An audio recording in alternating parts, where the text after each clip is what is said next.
Meet Mr. and Mrs. Dagogo, a newlywed couple whose love has been tested and tempered like fine gold.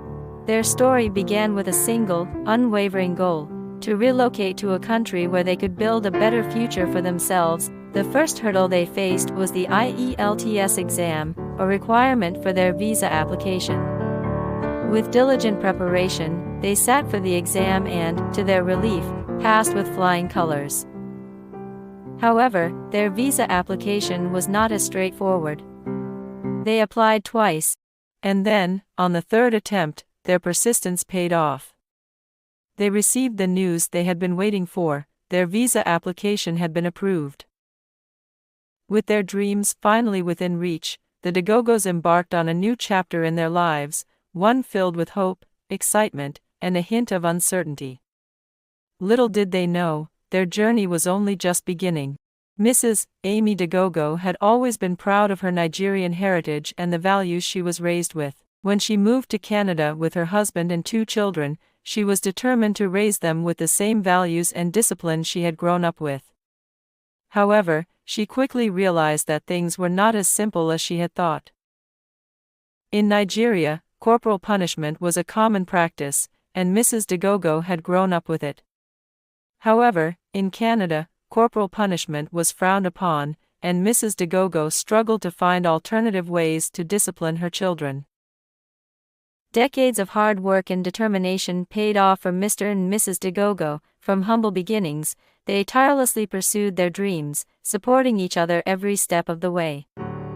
Their unwavering commitment to success yielded a bountiful harvest, a thriving business, a beautiful home, and a loving family. Mrs. Dagogo tried everything to raise her children in the fear of God.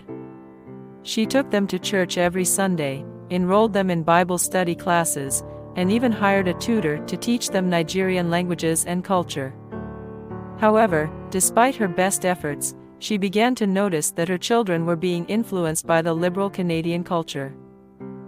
A Tony fascination with the idea of being a transgender began when she met Jamie, a confident and charismatic transgender female in her school.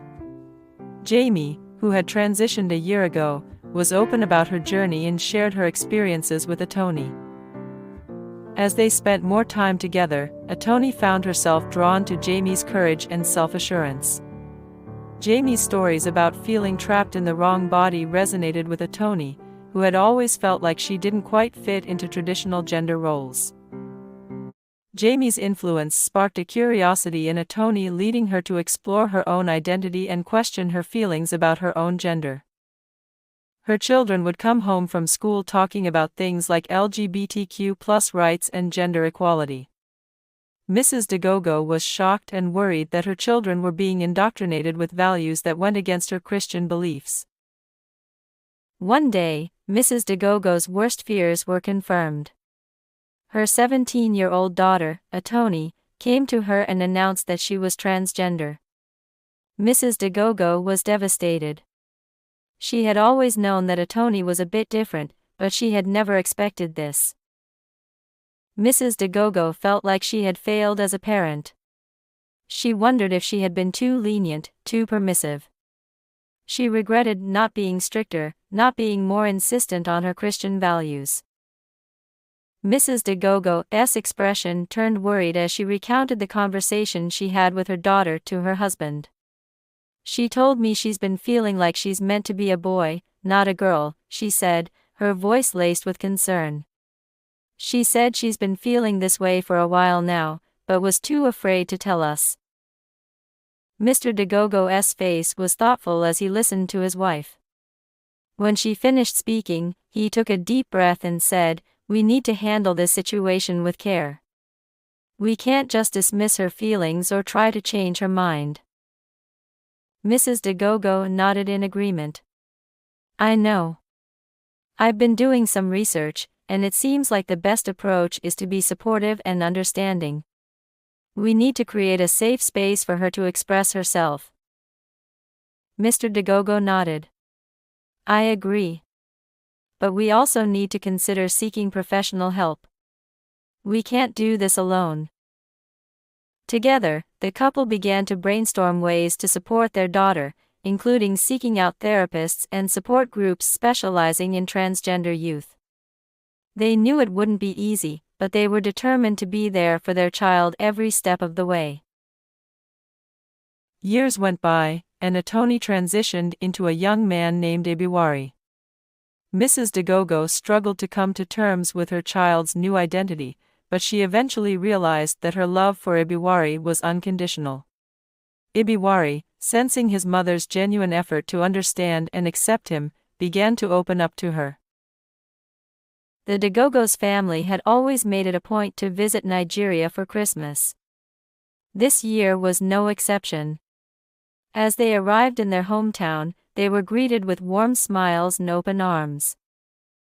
However, the atmosphere quickly changed when the news of Atoni transformation to Ibiwari spread. The community was shocked and confused, and many people struggled to understand what had happened. The tension in the community came to a head when the elders of the town summoned the Dagogo family to a meeting that would restore balance and harmony to the community. Mrs. Dagogo was nervous and anxious as she and her family attended the meeting. The elders demanded that Atoni explain his transformation and justify his decision to abandon his female identity.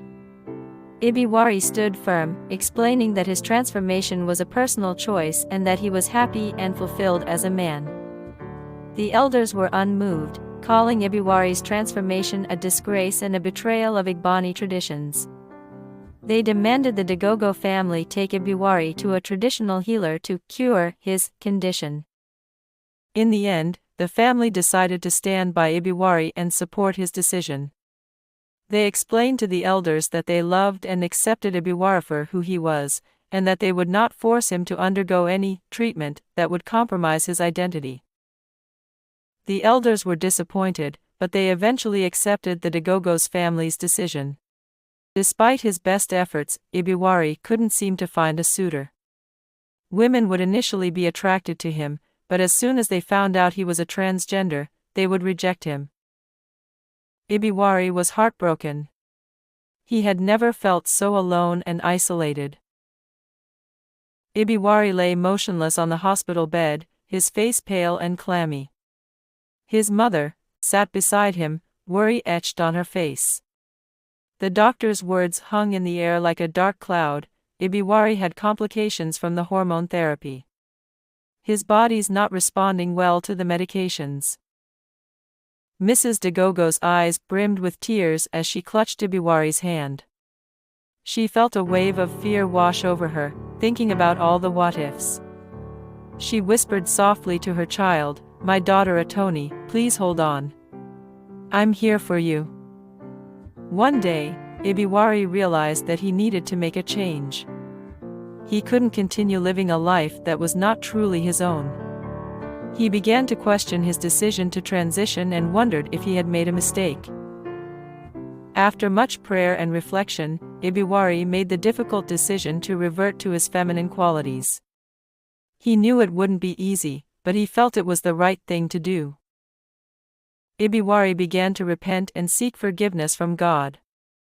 He drew closer to his faith and began to attend church regularly. Atoni's parents were overjoyed when they heard about her decision. They had always wanted the best for their child Atoni, and they were grateful that she had found her way back. As Atoni settled back into his life as a woman, he began to flourish. She found a new sense of purpose and happiness, and she eventually met a charming man who loved and accepted her for who she was. As Atoni walked down the aisle, her gaze met Richmond's, and time stood still. Richmond's eyes shone with adoration as he took Atoni's hand, his voice trembling with emotion as he whispered his vows. Atoni's heart skipped a beat as he slid the ring onto her finger, sealing their love forever. As they shared their first kiss as husband and wife, the congregation erupted into cheers and applause, but Atoni and Richmond were lost in their own little world, basking in the joy and love that radiated from their union. After 10 months, they had a set of twins.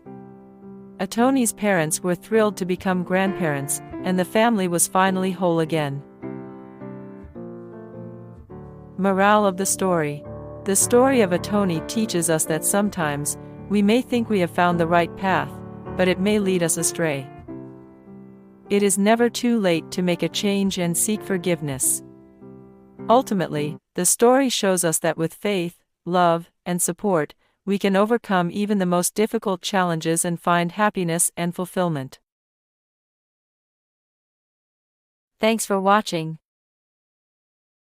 Please subscribe and support our channel. Thank you.